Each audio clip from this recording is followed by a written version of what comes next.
Hello, Bob Morgan here with VOB International.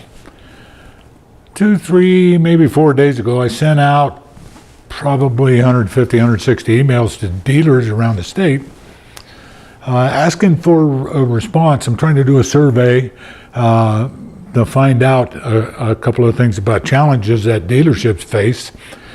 And it's a very good thing that I don't make a living as a copywriter, because I got terrible response. A direct mail piece would have got better response than what I did.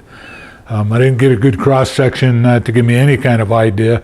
I got a few responses back, but not very good anyway. So if you need a good cold email, shoot me an email and I'll send you mine, and it'll show you how not to do it. But anyway, I'm just not a copywriter. I'm no good at that, so I'm not going to make a living doing that. But what I am going to make a living doing is teaching your salespeople to keep calm and shut the door. I can do that, but that's not the reason for this video, although if you'd like me, please feel free to give me a call. But my reason for this video and posting it on Facebook is I need some help. Like I said, I'm trying to do a survey, trying to find out some interesting aspects in the automotive industry, and that's my background, but I think this applies to real estate. I think it applies to the solar industry.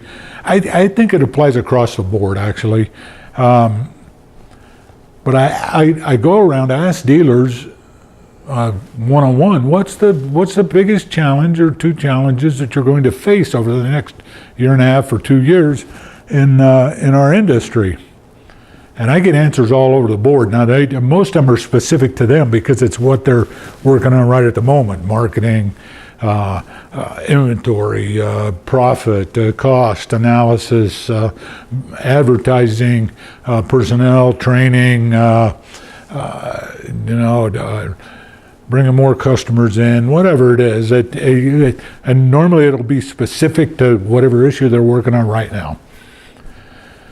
But if I have a discussion with them beforehand,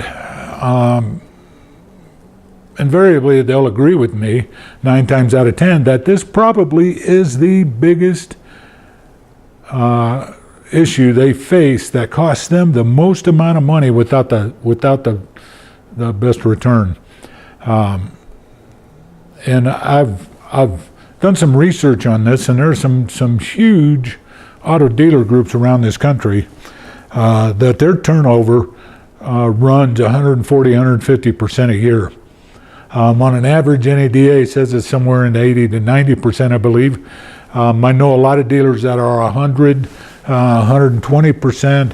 Now, it's not as dire as it sounds, because if you've got a sales staff of 20, and you turn over 7 of them, 3 times a year, you've turned over 110%. So it's not quite as dire as that, although that's pretty expensive real estate we're talking about there. I've heard costs anywhere from $20,000 to $70,000 an employee, depending on what industry you're in. If you take it at $50,000, 7 employees times 3 or 20 or $1 million it costs you a year to have 100% turnover in your sales force. My question is, whether you're in real estate or solar or whatever industry you're in, from a management view, an employee view, whatever view you've got, what's the reason for it?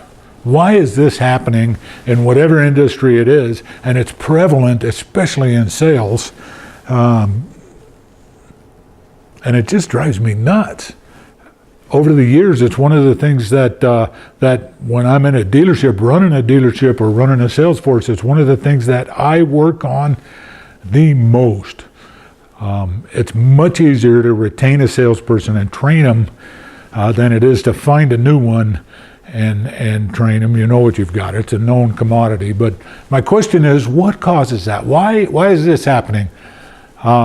And you can answer it on Facebook here, on Twitter, on Instagram, wherever you're looking at this video, on YouTube. You can email me if you want to do it in private. It's bob@vobinternational.com. I'll put that in the subject line here on Facebook or wherever you're looking at this. If you want to do it privately, if you want to call me, 801-633-8252. If I don't answer, leave a message, text me, however you want to get a hold of me. But I would love to get your input on what you think the issues are. What is the reason for this kind of turnover? But I would caution you, the one answer I do not want is money. Now I know that sometimes that is at the root cause of it because somebody's getting a substantial raise, but for the most part, that's not the reason.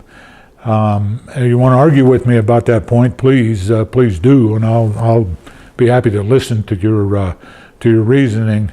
But if you could, I'm asking for your help. Whatever you think the biggest issues are, and I appreciate it, and I thank you again. And remember, you're always in the right place at the right time if you personally have the right attitude. Thank you.